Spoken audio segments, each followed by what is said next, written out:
కిరణ్ అతని ఇంటి పేరే పేదరికం, అతని చిరునామా పల్లెటూరు. ఆ పల్లెటూరు కలలు కంటుంది కానీ తీర్చలేదు. అందుకే కిరణ్ తన చుట్టూ ఉన్న ప్రపంచాన్ని విడిచిపెట్టి ఈ మహానగరపు ప్లాట్ఫామ్పై అడుగుపెట్టాడు. అతను తనతో తెచ్చుకుంది ఒకే ఒక వస్తువు, తల్లి ఇచ్చిన చిరిగిన సంచి, అందులో 2 జతల బట్టలు మరియు పాత పడిపోయిన వాళ్ళ అమ్మ ఫోటో ఒకటి. ఈ నగరానికి లక్షలాది మంది వస్తారు, ప్రతి ముఖంలో ఒక ఆశ కనిపిస్తూ ఉంటుంది. కానీ ఇక్కడి ట్రాఫిక్ వేగం, మనుషుల చూపుల్లో ఉన్న ఆ పరుగు కిరణ్కు తెలియని భయాన్ని కలిగించింది. ఇక్కడ గెలవాలంటే మనిషిగా బ్రతకడం కంటే యంత్రంలా మారాల్సింది వస్తుందేమో అని అనిపించింది. కిరణ్ మొదటిసారి నగరానికి వచ్చాడు. ఎక్కడికి వెళ్ళాలో ఎక్కడ ఉండాలో తెలియదు. అక్కడే ఉన్న ప్లాట్ఫామ్పై పడుకోవడానికి చూశాడు. అక్కడ ఉన్న ఒక అతను వచ్చి ఇక్కడ పడుకోవడానికి వీలు లేదు అని అన్నాడు. ఈ నగరం తన బిడ్డలకు మాత్రమే నిద్ర ఇవ్వగలదు, వలస వచ్చిన ప్రతి ఒక్క మనిషి నిలబడి పోరాడాల్సిందే అని అనుకున్నాడు కిరణ్. నగరం బయట నుండి ఎంతో అందంగా కనిపిస్తుంది, కానీ దాని వెనుక ఉన్న ఆ రహస్యపు సందుల్లోనే అసలైన జీవితం దాగి ఉంటుంది. కిరణ్ ఎన్నో ఇరుకైన సందులు, దుర్గంధం వచ్చే కాలువలు దాటుకుని ఒక మురికి వాడలో చిన్న గదిని వెతుకుతున్నాడు. అది గది కాదు, 10 మంది పంచుకునే ఒక గోడల బోను లాంటిది. రాత్రిళ్ళు రైలు కూత, పక్క గదుల్లో అరుపులు, పొగ మంచులా కమ్ముకునే దోమలు, జుమ్మని శబ్దం.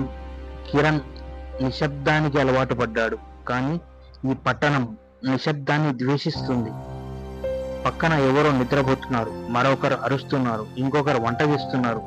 కిరణ్ ఏకాంతం కోసం, తన కలల గురించి ఎవరితోనూ మాట్లాడలేని ఒంటరితనం అతన్ని తినేసింది.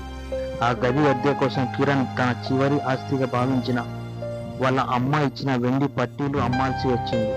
పల్లెటూరి మట్టిని గుర్తు చేసే ఒక చిన్న వేప కొమ్మను ఆ గదిలో ఒక మూలన పెట్టి నిత్యం దాన్ని చూసి తన ఊరిని గుర్తు చేసుకునేవాడు. పని దొరికింది, కానీ అది జీవితాన్ని ఇచ్చే పని కాదు, జీవాన్ని పిండే పని. ఉదయం 6 గంటలకు పని మొదలవుతుంది. కిరణ్ నడుము వంగిపోతుంది, కాళ్ళ నొప్పులు పుడతాయి. సిమెంట్ బస్తాలు బరువు, వేసవి ఎండలలో తల తిరగడం. మరో పక్క ఫోర్మెన్ అరుపులు, పని వేగం పెంచమని ఒత్తిడి. ఎప్పుడైనా కూర్చొని నీళ్లు తాగడానికి ప్రయత్నించినా అది దండగా అన్నట్లు చూసే చూపులు. ఒకరోజు సిమెంట్ బస్తా జారిపడి కిరణ్ చేతికి గాయమైంది. ఆ గాయం ఎంత నొప్పిగా ఉన్నా సెలవు అడిగే ధైర్యం కూడా కిరణ్కి లేదు. ఎందుకంటే ఆ రోజు పని చేయకపోతే డబ్బులు ఇవ్వరు. అప్పుడే కిరణ్కి అర్థమైంది, పట్టణంలో శ్రమకు మాత్రమే విలువ, నొప్పులకు కాదు అని. కిరణ్ ఇప్పుడు కేవలం మనిషి కాదు, వాడుకలో ఉన్న ఒక శ్రమ యంత్రం. దాని లక్ష్యం కేవలం పని చేయడం, జీవించడం కాదు. పట్టణంలో ఉన్న అతిపెద్ద కష్టం ఒంటరితనం. చుట్టూ కోట్లాది మంది పరిగెడుతున్నారు, కానీ ఎవరు అతని కళ్ళల్లోకి చూసి ఏమైందని అడగరు. కిరణ్ తన భోజనాన్ని కూడా ఒంటరిగా నిర్మానుష్యమైన భవనం వెనుక కూర్చొని తింటాడు. పండగలప్పుడు చుట్టూ లైటింగ్ సందడి, కానీ కిరణ్ తన రూమ్లో అమ్మ పంపిన పాత చీర వాసన చూస్తూ గతంలో పండగ రోజు చేసిన అల్లరిని గుర్తు చేసుకుని ఏడ్చాడు. పట్టణం సంతోషాన్ని విక్రయిస్తుంది, కానీ దాన్ని పంచుకోవడానికి బంధాలు ఇవ్వదు. ఒకరోజు జ్వరంతో లేవలేకపోయాడు. పక్కనున్న వాళ్ళు ఎవరు పట్టించుకోలేదు. అప్పుడే అతనికి తెలిసింది, ఈ నగరంలో తనను తాను చూసుకోవడం తన బాధ్యత మాత్రమే, ఆరోగ్యం బాగలేదంటే కష్టం కూడా రెట్టింపవుతుందని. కిరణ్ సంపాదించిన ప్రతి రూపాయి పల్లెటూరికి పంపేవాడు. అక్కడ వాళ్ళమ్మ, నా బిడ్డ క్షేమంగా ఉన్నాడు, బాగా సంపాదిస్తున్నాడు అని వాళ్ళ అమ్మ నమ్మాలి. అందుకే కిరణ్ తన కష్టాన్ని కప్పిపుచ్చుకునే నటన నేర్చుకోవాల్సి వచ్చింది. కిరణ్ జీవితంలో ఒక చిన్న మార్పు, ఒక చిన్న సంఘటనతో వచ్చింది. ఒకరోజు పని పూర్తయ్యాక అతని నిర్మాణ స్థలం నుండి బయటకు వస్తుంటే గేటు వద్ద సెక్యూరిటీ గార్డు కూర్చొని చదువుతున్నాడు. పక్కనే కాంపిటేటివ్ ఎగ్జామ్స్ బుక్స్ ఉన్నాయి. అక్కడికి వెళ్ళి, అంకుల్ మీరెందుకు రాత్రి పడుకోకుండా చదువుతున్నారు అని అడిగాడు కిరణ్. పట్టణం పగలు మనకు శ్రమ ఇస్తుంది, రాత్రి చదువుకునే అవకాశం ఇస్తుంది. నా కొడుకు కోసం చదువుతున్నా అన్నాడు సెక్యూరిటీ గార్డ్. నువ్వు కూడా చదువుకో, ఈ సిమెంట్ బస్తాల కంటే మెదడులో ఉన్న జ్ఞానం ఎక్కువ బరువు మోయగలదు అని అన్నాడు సెక్యూరిటీ గార్డ్. ఆ రోజు కిరణ్కు అర్థమైంది, కష్టం అనేది ముగింపు కాదు, అది కేవలం మార్గం అని. అప్పటి నుండి కిరణ్ తన సంపాదనలో కొంత భాగాన్ని 10 రూపాయల టిఫిన్ కొరకు కాకుండా పాత పుస్తకాలు కొనుగోలుకు ఉపయోగించడం మొదలుపెట్టాడు. రాత్రి వేళ పక్కనున్న వారి గురక శబ్దాల మధ్య అతను చదువుకోవడం మొదలుపెట్టాడు. అతని పట్టుదల చూసి ఆ సెక్యూరిటీ గార్డు తనని టైపింగ్ నేర్పడానికి సహాయం చేశాడు.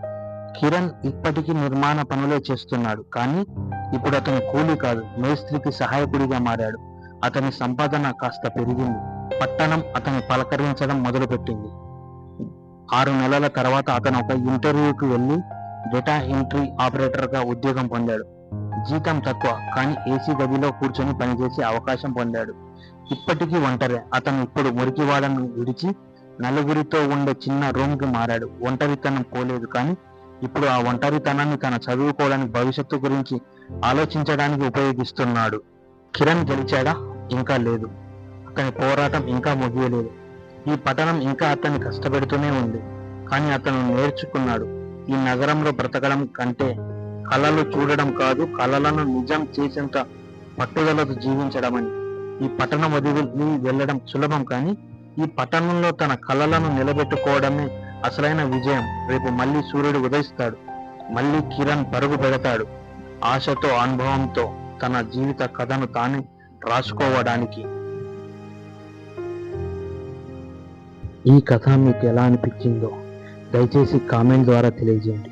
ఈ వీడియో నచ్చితే లైక్ చేయండి. Thank you for watching.